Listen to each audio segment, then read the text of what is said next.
Most of the men in the valley were still asleep when she started carrying the clay. It was not yet light. The lantern on her porch threw a small yellow circle onto the frozen ground, and beyond that circle the bend of the Powder River in eastern Wyoming lay under a sky the color of old pewter, the cottonwoods leaning half-bare in a wind that had not yet remembered how to blow. She made the walk to the river and back 4 times before the first chimney smoke rose in Coulter's crossing. By the time the blacksmith opened his forge, she was standing in her dooryard with a bucket of gray clay in each hand, breathing slow, watching her breath turn white and drift away from her like a thing leaving her body. And she had already done a half-day's work that no one in the settlement yet understood. Her name was Hannah Doyle. She was 34 years old. She had been a widow for 2 years and 7 months, and on that morning in late October, she was thinking about her husband's grave up on the rise behind the cabin, and about the river, and about how much clay a person could carry in a single afternoon before her back gave out. It was the autumn of 1887, and Hannah Doyle stood at the edge of a settlement called Coulter's Crossing, 52 souls strong, half a day's ride from the nearest town that had a name worth printing on a map. The sky to the north had been wrong for a week. The geese had gone early. The horses in Mr. Aldridge's pasture had grown their winter coats a full month before they should have. Hannah had noticed all of it. She had said nothing. What she was about to do would be called madness by every man in the valley before the first true storm even arrived. They would laugh in the saloon. They would shake their heads in the trading post. The preacher would pray for her in a voice loud enough to carry. By spring, her cabin would be the only one with smoke still rising from its chimney. Hannah's plan was simple, and that was part of what made it sound mad. She meant to seal her cabin, every joint, every chink, every seam where log met log, with river clay. Not the dab of mud and moss the other settlers used to fill the worst gaps. She meant to coat the entire outer wall, top to bottom, in a thick skin of clay mixed with chopped grass and a little ash from the stove. She meant to do the inside too. She meant to bury the north wall halfway up its height, in a sloping bank of earth. She meant to seal the cabin the way a potter seals a jar. She had learned it, in pieces, from her mother. Her mother had learned it from her grandmother, who had come over from County Mayo in 1841 and remembered the cottages there, stone and clay and turf, warm as a sleeping animal in the wettest winter the sea could throw at them. Hannah had been a girl when her grandmother told her these things. She had not forgotten. But Coulter's Crossing was not County Mayo, and the men in Coulter's Crossing did not take kindly to women who moved earth in wheelbarrows. The first to laugh was Silas Renner, the blacksmith. He was a broad man with a beard the color of rust, and he stood in the door of his forge with his arms folded as Hannah passed him for the 4th time that day with a sledge full of wet gray clay. "Mrs. Doyle," he called out, not unkindly, but with a smile that made the words sting more than they should have. "You aim to bake a pie the size of your house." The men inside the forge laughed. Hannah did not stop walking. She nodded once, the way she nodded at everyone, and went on toward the river. The second was Reverend Amos Whitcomb. He came down to her cabin on a Tuesday afternoon with his hat in his hands and his Bible tucked under his arm, and he stood at the edge of her dooryard looking at the half-coated north wall as though it were something a child had drawn on a clean tablecloth. "Sister Doyle," he said, "a woman alone. The Lord watches over such a one. But this," he gestured at the wall, "this is not the way we build here. A cabin needs to breathe. Clay rots the logs. Clay draws the damp. Clay is for the savages down on the bottoms, not for a Christian woman with a roof over her head." Hannah was kneeling by a wooden trough, working a fresh batch with her hands. Her sleeves were rolled past her elbows, and her forearms were gray to the shoulder. She looked up at him for a long moment. "My grandmother lived to be 91 in a house made of clay and stone," she said. "She buried 2 husbands and survived a famine. I think the Lord watched over her well enough." The Reverend opened his mouth. He closed it. He put his hat back on and walked away up the wagon road. And that night in the saloon, he told the story in a way that made everyone laugh. And the laugh went around Coulter's Crossing the way a laugh will when the nights are getting long and folks need something to talk about besides the price of flour. The third was Tom Beckwith, who kept the saloon and the trading post both, because Coulter's Crossing was not big enough to need 2 men for 2 jobs.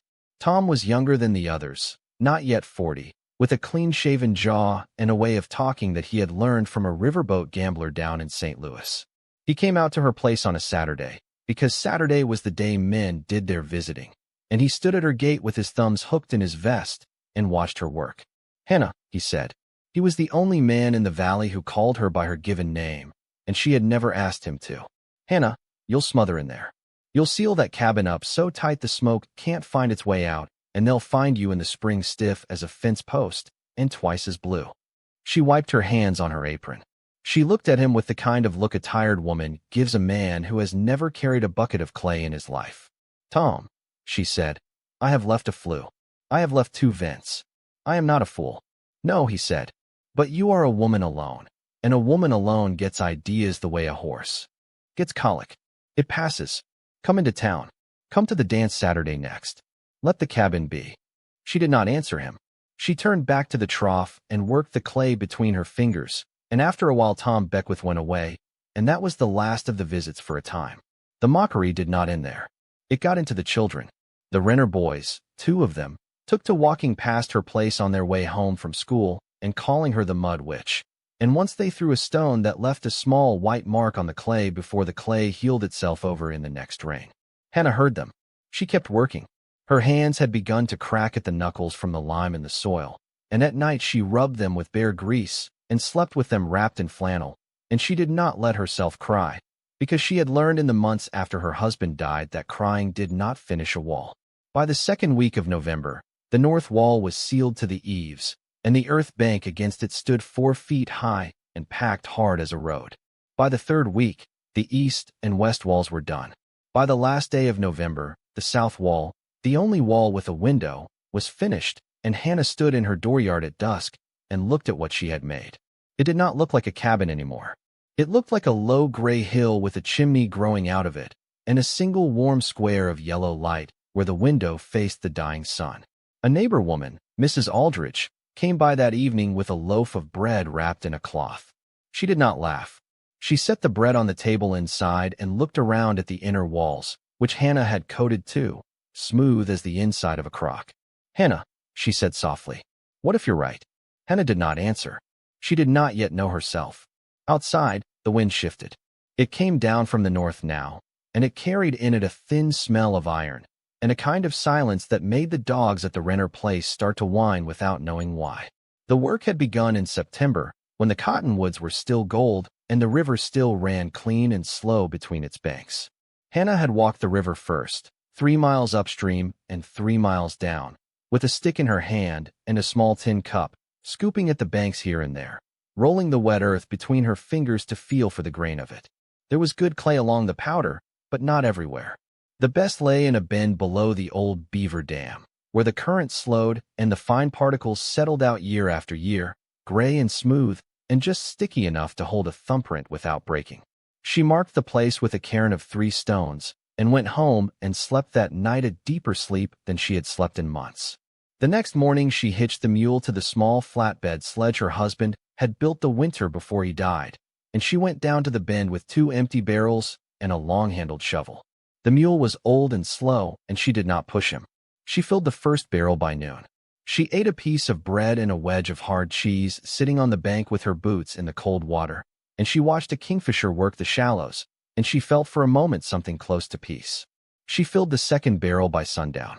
The mule pulled it home through grass that was already turning brittle, and she unloaded the barrels by lantern light, and she slept that night with her back aching in a place she had not known a back could ache.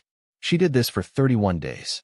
By the end of the first week, she had built a wooden trough beside the cabin, 4 feet wide and 12 feet long, and she mixed the clay there in batches with chopped prairie grass, the grass for binding, the way a mason mixes horsehair into plaster, and a scoop of cold wood ash for the lime in it. She had learned the ash trick from a Scandinavian man who had passed through Coulter's crossing 2 summers before, a man who had built sod houses out on the Dakota plains, and who had told her, over a cup of coffee on her porch, that ash made a clay wall harder than a brick and tighter than a kettle lid. She had remembered. The smell of the clay was the smell of the river itself, cold and green and faintly mineral, like a stone held under the tongue. The smell of the chopped grass was hay and sun. The smell of the ash was the ghost of last winter's fires. When she mixed all 3 together with her hands, the smell of that rose was older than any of them, older than Coulter's crossing, older perhaps than the country itself, and it settled in the back of her throat and stayed there for weeks. She worked from first light until her hands could not close around the trowel. She worked on her knees and on a ladder and on a small wooden scaffold she had built herself out of 2 sawhorses and a plank. She worked when the wind came up and when it laid down. She worked through a cold rain that turned the half-finished walls slick and dark, and she covered them at night with old canvas weighted down with stones, and in the morning she went back to it. Her son came home from his apprenticeship at the wheelwrights in Buffalo for a weekend in early October. His name was Caleb. He was 13 years old, and his hands were already a man's hands, broad across the palm and stained with the dark grease of axles. He stood in the dooryard and looked at the work and did not laugh. "Ma," he said, "you're going to do the whole cabin." "I am. All of it." He set his bag down on the porch. He took off his coat. He rolled up his sleeves. He worked beside her for 2 days and a half without much talking, the way men work when they understand a thing. And when he left to go back to Buffalo on Monday morning, his hands were as gray as hers, and his shoulders had the small new stoop of someone who had carried a great deal of wet earth. "Be careful, Ma," he said at the gate. "Don't kill yourself before I get back at Christmas." "I won't," she said. "I have too much to do." He laughed, the first real laugh she had heard in her dooryard in a long time. And then he was gone down the wagon road on the mail rider's spare horse, and she stood watching until the dust settled. The dog, an old red hound named Brick, lay on the porch and watched her work the same way he had watched her husband split wood years before. Some days he would get up and walk slowly along the line of the wall, sniffing at the fresh clay, and then lie back down with a long sigh. Some nights he slept against the inside of the north wall, and she came to understand, watching him, that the wall was already warmer than the others, even before the snow. The clay drank the sun all day and gave it back through the long, cold evenings. It was the oldest trick in any builder's book. Thermal mass, a Scotsman would have called it, but in Coulter's Crossing nobody had a name for it, because nobody used it. That was the wisdom that had been forgotten on the high plains. The settlers there had come mostly from the east, from green wet country where wood was cheap and walls were thin, and they had brought their thin-walled habits with them into a country that punished thin walls without mercy. They built quickly. They built light. They built the way their fathers had built in Pennsylvania, and they could not understand why the wind came through their cabins in January as though the logs were made of paper. Hannah's grandmother had been built thick. Hannah's grandmother had built the way the country told her to build, not the way memory told her to build, and Hannah remembered that, and she built thickly. She finished the outer coat on the 28th of November. She began the inner coat on the 29th. The inside work was warmer and quieter, no wind, no rain, and Brick lay near her on the floor with his chin on his paws and watched her smooth the gray skin of clay over every inch of the inside walls, the ceiling joists, the corners where mice had used to come in. She left vents above the stove and a sliding wooden cover for the window. She left a small hatch in the floor for the root cellar. She left nothing else open. When she lit the stove on the 2nd of December, the cabin warmed in less than an hour to a temperature she had not felt in a Wyoming winter in all the years she had lived in Coulter's Crossing. She stood in the middle of the room in her stocking feet and felt the floor warm beneath her, and she put her hand against the north wall and felt the steady, patient heat of it, and something in her chest, a knot she had carried since the funeral, loosened by perhaps a quarter of an inch. She slept that night with the stove banked low and the window covered, and she did not wake until the sun was full up. But what she did not know, what no one in Coulter's Crossing knew, was that 200 miles to the north, the sky above the Yellowstone was already the color of cold iron, and the wind beneath it was already gathering itself into something the old Cheyenne had a word for, and the white settlers did not. It came down on the night of December 11th, 1887. The first sign was the silence. The wind, which had blown from the north all day, stopped. The cottonwoods along the river quit their dry rattling and stood still. The smoke from the chimneys in Coulter's Crossing rose straight up into a sky the color of a bruise, and the dogs went under the porches and would not come out for any voice. Then the snow began. It did not begin the way snow usually began on the Powder. It did not drift down in soft flakes that a child could catch on her tongue. It came in sideways. It came in a wall. It came so thick that within an hour a man could not see his own barn from his back door, and within 2 hours he could not see his own hand at the end of his arm. The temperature fell. It fell faster than the old men in the saloon had ever seen it fall, faster than the thermometer outside the trading post could keep up with. By midnight on the 11th, the mercury in Tom Beckwith's thermometer had drawn down into the bulb and disappeared, and Tom Beckwith stood at the window of his saloon and watched the snow climb the outside of the glass and felt, for the first time in his clean-shaven life, something close to fear. The blizzard lasted 4 days. In those 4 days, the wind never fell below the howl of a freight train, and the snow never stopped, and the cold settled into the valley the way a heavy animal settles onto a man's chest in the night and will not be pushed off. The Renner family lost 3 milk cows in their lean-to, which collapsed under the weight of the snow on the second night, and Silas Renner went out into the storm with a lantern to try and save them, and was found by his eldest son on the ground 20 feet from his own back door, alive but barely, his beard frozen to his coat, and his hands the color of old wax. The Aldrich cabin lost its roof on the third night. A great cracking sound went through the dark, and the family of 7 scrambled into the root cellar with a single lantern and 3 blankets, and Mrs. Aldrich held her youngest child against her chest under her coat, and prayed in a voice so low it was almost not a prayer at all, and the lantern burned down to a stub before morning. The Reverend's stovepipe blew clean off the roof of the parsonage on the second day, and the smoke could not rise, and it filled the rooms, and Reverend Amos Whitcomb and his wife had to break a window with a chair leg to keep from suffocating, and they spent the rest of the storm wrapped in every quilt they owned, huddled in the kitchen corner farthest from the broken window, watching the snow drift in across the floor. At the saloon, Tom Beckwith burned his own bar furniture for heat, the gambling tables first, then the chairs, then the long polished bar itself, broken up with an axe, and still the back rooms froze solid, and the bottles behind the counter cracked and bled their whiskey out across the floorboards in long dark stains that would still be there come April. Out at the edge of the settlement, on the rise above the bend of the Powder River, Hannah Doyle's cabin sat low and gray under the snow and did not so much as creak. Inside, the stove burned slowly. Hannah had laid in 6 cords of split pine and a stack of dry cottonwood as long as the porch, and she fed the fire the way her grandmother had taught her, small pieces, often, never letting it roar. The clay walls drank the heat and held it. The earth bank against the north wall took the worst of the wind without flinching. The inside of the cabin stayed at a temperature she could work in with her sleeves rolled up. The window, covered by its sliding wooden shutter and a thick curtain of wool, did not weep so much as a drop of condensation. Brick lay by the stove. He slept more than he had in years. On the second night, Hannah went down into the root cellar with a lantern and inventoried what she had: 40 pounds of cornmeal, 20 of flour, a side of bacon hanging in cheesecloth, 3 crocks of salt pork, 2 of butter, a barrel of apples laid in straw, a barrel of potatoes, a string of dried squash, 4 jars of honey, and the small private store of coffee her son had brought her in October. She climbed back up the ladder and closed the hatch and sat by the stove and made herself a cup of coffee, and she drank it slowly, listening to the storm. She was not afraid. Not at first. The doubt came on the third night. It came the way doubt always comes, quietly, in the small hours, when the fire had burned low and the wind outside had risen to a pitch she had not heard before, a long, thin scream that seemed to come from inside her own head as much as from the chimney. She lay in her bed and listened to the cabin around her. She thought she heard a creak from the ridge pole.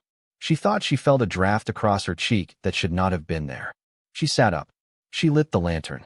She walked the walls in her nightdress and her woolen socks, holding her bare hand against the clay every few feet, feeling for cold spots, feeling for damp, feeling for the place where her work had failed. There was no cold spot. There was no dampness.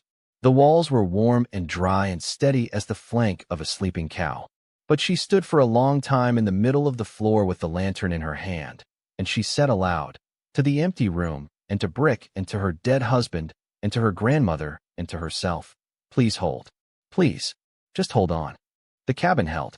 On the fourth night, near midnight, with the storm finally beginning to gentle, she heard a sound at the door that was not the wind. It was a knock. It was weak. It was not the knock of a man visiting. It was the knock of a hand that could barely close into a fist. It came once. It came again. It came a third time. And then it stopped, and Hannah Doyle stood at her door with her hand on the latch and her heart beating so hard she could feel it in her teeth, and she did not yet know who was on the other side, or how many, or whether they were still alive when she opened it. She opened the door. Standing in the drift that had risen to the top step was Silas Renner, the blacksmith, with his rust-red beard frozen to the collar of his coat, and his eyes sunk so deep in his head they looked like two dark stones. Behind him was his wife, Martha, with the smallest of the Renner boys wrapped in a quilt and held against her chest. Behind them, half collapsed in the snow, was the other Renner boy, the older one, the one who had thrown the stone at her wall and called her the Mud Witch. Silas Renner could not speak at first. His mouth worked, but no sound came out of it. He held up his hands, and Hannah saw that the wool of his mittens was frozen to the skin of his palms, and she stepped aside without a word and let them in. She did not say, "I told you so." She did not say a word at all. She closed the door behind them and slid the bar across and led them to the stove, and she pulled the rocking chair and the bench close, and she went to the cedar chest at the foot of her bed and brought out every quilt she owned, and she wrapped them in the quilts one by one and set a kettle of water on the stove and put coffee into it and a little of the honey from the root cellar. Martha Renner began to cry, very quietly, with her face against the top of her youngest boy's head. Silas Renner sat in the rocking chair and stared at the floor and could not look at Hannah's face. The older boy lay on the bench with his eyes closed, and Hannah saw that the tips of two of his fingers had gone the color of ash, and she put his hands into a basin of cool water. Not warm, never warm. Her grandmother had been clear on that, and she waited. Within the hour, the Aldridges came, all 7 of them, the smallest one carried by her father, all of them blue-lipped and silent. Mrs. Aldridge looked at Hannah across the room, and her eyes filled, and she said only, "You were right." Hannah shook her head. "Sit by the fire." By morning of the 5th day, the storm was over, and there were 11 people in Hannah Doyle's small cabin, and there would be 16 by noon. The Reverend and his wife came on snowshoes the Reverend had not used in 15 years, and Tom Beckwith came alone, walking, his fine vest hidden under 3 coats, his clean-shaven jaw covered now in a 4-day beard, and when he stood in her doorway, he did not say Hannah. He said, "Mrs. Doyle, may I come in?" She nodded. She did not smile. She let him in. For 2 more weeks, until the rescue wagons from Buffalo broke through, Hannah Doyle's cabin was the only warm building in Coulter's Crossing. She rationed her stores. She set the women to mending and the men to keep the woodpile fed. She gave the youngest children the spot nearest the stove. She slept in the rocking chair so that Martha Renner could have her bed. The Reverend tried, on the 2nd day, to lead a prayer of thanksgiving, and Hannah led him, and she bowed her head with the rest, and she did not say what she was thinking, which was that her grandmother in County Mayo had said the same prayer 100 years ago in a cottage of clay and stone, and that the prayer was older than any of them, and that the wall was older than the prayer. When the wagons came at last, on the day after Christmas, her son Caleb was on the first one. He climbed down into the snow and looked at the cabin, low and gray and steady, smoke still rising in a thin, clean line, and he looked at his mother in the doorway with 16 people behind her, and he did not say anything for a long moment. Then he came up the path and he put his arms around her, and she held him, and that was all. Spring came late that year. When it came soft. The Powder River broke up in the 3rd week of March, and the cottonwoods put out their first pale leaves in April, and the prairie grass came back green and thick on the rise behind the cabin where Hannah's husband was buried. Silas Renner came up the path one morning in May with his hat in his hands, the way the Reverend had come the autumn before, and he stood in her dooryard and said, "Mrs. Doyle, teach me how to do it. Before next winter. Teach me." She taught him. She taught all of them that summer. She walked them down to the bend below the old beaver dam, and she showed them the gray clay and the way to roll it between the fingers, and she showed them the trough and the chopped grass and the scoop of ash, and by the time the geese went south again in October, there were 11 cabins in Coulter's Crossing with clay walls and earth banks on their north sides, and the men who had laughed at her did not laugh anymore, and the children did not call her the Mud Witch, and Tom Beckwith never again called her by her given name without first asking. She lived in that cabin for another 31 years. She died in it, in her sleep, in the winter of 1918, at the age of 65, and her son Caleb buried her on the rise beside his father, and the cabin she had built with her own hands stood on after her, and stands on still, they say, though the roof has long since fallen in and the chimney is half tumbled, and the clay walls have gone back to being part of the hill they came from. On the frontier, wisdom was rarely loud. It did not shout from the saloon door, or preach from the pulpit, or laugh in the forge. It worked quietly, in the cold, with its sleeves rolled up and its hands gray to the elbow. It built thick where others built thin. It remembered what others had forgotten. And when the worst winter any of them had ever seen came down at last out of a sky the color of iron, wisdom was the thing still standing, warm and low and gray, when every loud thing in the valley had gone silent. On the frontier, the loudest men built the thinnest walls, and the quietest hands built the ones that lasted. If this story stays with you, the next one is already waiting.